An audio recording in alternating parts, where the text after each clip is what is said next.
గురుగారు ముఖ్యంగా మనం ఉగాది రోజు పంచాంగ శ్రవణం చేస్తూ ఉంటాం. అయితే మన నక్షత్రాలు, మన రాసుల ప్రకారం ఏ ఏ రాసుల వారికి ఏ విధంగా ఉంటుంది, గోచర ఫలితాలు అనేవి ఏ విధంగా ఉంటాయి అనే విషయాన్ని మనం చూసుకుంటాం.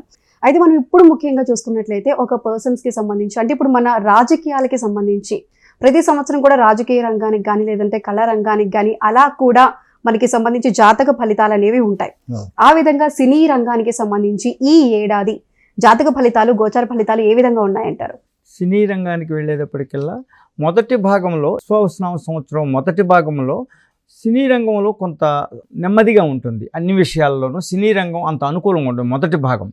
రెండో భాగం, మూడో భాగంలో మాత్రం సినీ రంగం వారికి మంచి యోగ్యత ఫలితాలు పొందుతూ ఉంటారు. అదేవిధంగా సినీ రంగంలో ఉన్న ప్రముఖులు ఉంటారు కదా, ప్రముఖులకు కూడా వారి వారి నక్షత్రాలను బట్టి వారికి ఉంటుంది సినీ రంగంలో. అదే బాలకృష్ణ గారు ఉన్నారనుకోండి, మూల ఆయన ధనుసు రాశి. బాలకృష్ణ గారికి 1 రాజ్యపూజ్యము, 5 అవమానం ఉన్నది బాలకృష్ణ గారికి.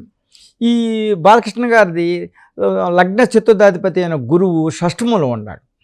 చతుర్థంలో షష్ఠగ్రహ కూటమి చతుర్థంలో ఉంది.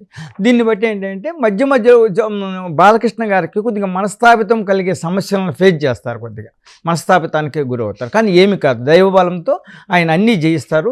కళారంగం అంతా బాగుంటుంది. ఆయన వ్యక్తిగతంగా తీసుకునే నిర్ణయాల్లో కొద్దిగా మానసికంగా క్షోభకు గురవటానికి చిన్న చిన్న సమస్యలు ఎదురవుతాయి. అది బాలకృష్ణ గారు. ఇంకా మెగాస్టార్ చిరంజీవి గారికి వెళ్ళేటప్పటికి 11 ఆదాయము, 5 వ్యయం, 2 అవమానము, 2 రాజ్యపూజ్యం చిరంజీవి గారిది. వీరిది తులారాశి వారికి షష్ఠములో షష్ఠగ్రహ కూటమి. అన్ని షష్ఠగ్రహాలు 5 గ్రహాలు యోగిస్తాయి. కారణం ఏంటంటే 3 క్రూర గ్రహాలు షష్ఠములో బలంగా ఉంటాయి. బుధుడు, శుక్రుడు వక్రించి ఉన్నాడు.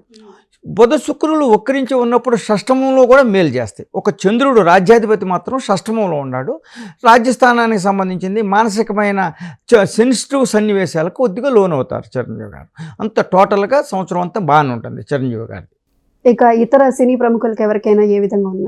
మహేష్ బాబు గారికి వెళ్ళేటప్పటికి మహేష్ బాబు గారికి 11 ఆదాయము, 11 వ్యయం, 3 రాజ్యపూజ్యము, 6 అవమానం ఉంది. ఈ మహేష్ బాబు గారు సింహరాశి వారికి అష్టమ శని ఉంటుంది. అష్టమ శని కొద్దిగా స్వల్ప దోషాన్ని ఇస్తుంది ఈ సంవత్సరంలో.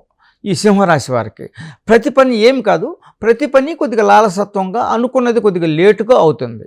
అది జాతక బలాన్ని బట్టి కూడా నిర్ణయించాలి. ఆ జాతక దశ బాగున్నప్పుడు అది కూడా అధిగమించి ముందుకు వెళ్తారు. మహేష్ బాబు గారికి భాగస్వామ్య విషయాల్లో కొద్దిగా ఆలోచించి అణకువతో నిర్ణయాలు తీసుకోవాలి. భాగస్వామ్యము, పెట్టుబడులకు సంబంధించిన సమస్యల్లో అలాంటి అంశాలలో కొద్దిగా నిర్ణయాత్మకంగా నిర్ణయాలు తీసుకోవాలి మహేష్ బాబు గారిది. కానీ టోటల్గా బాగుంది మహేష్ బాబు గారిది. రామ్ చరణ్ గారు వృషభ రాశి. రామ్ చరణ్ గారికి 11 ఆదాయము, 5 వ్యయం, 1 రాజ్యపూజ్యము, 3 అవమానం వచ్చింది. వృషభ రాశి వారికి వృషభరాశిలో గురువు ఉన్నాడు కాబట్టి లాభంలో షష్ఠగ్రహ కూటమి కాబట్టి ఈ రామ్ చరణ్ గారికి కొత్త సినిమాల్లో కొత్త నిర్ణయాలు, కొత్త దీర్ఘకాలికమైన ప్రణాళికలన్నీ కూడా అమలు పరిస్తే ఈ సంవత్సరం సక్సెస్ అవుతాయి. చాలా మంచి జీవితంలో ఉన్నత స్థానానికి వెళ్ళే యొక్క అంశాలను ఈ సంవత్సరం నిర్ణయం తీసుకుంటారు రామ్ చరణ్ గారు. అన్నీ కూడా సక్సెస్ అవడానికి బాగుంది.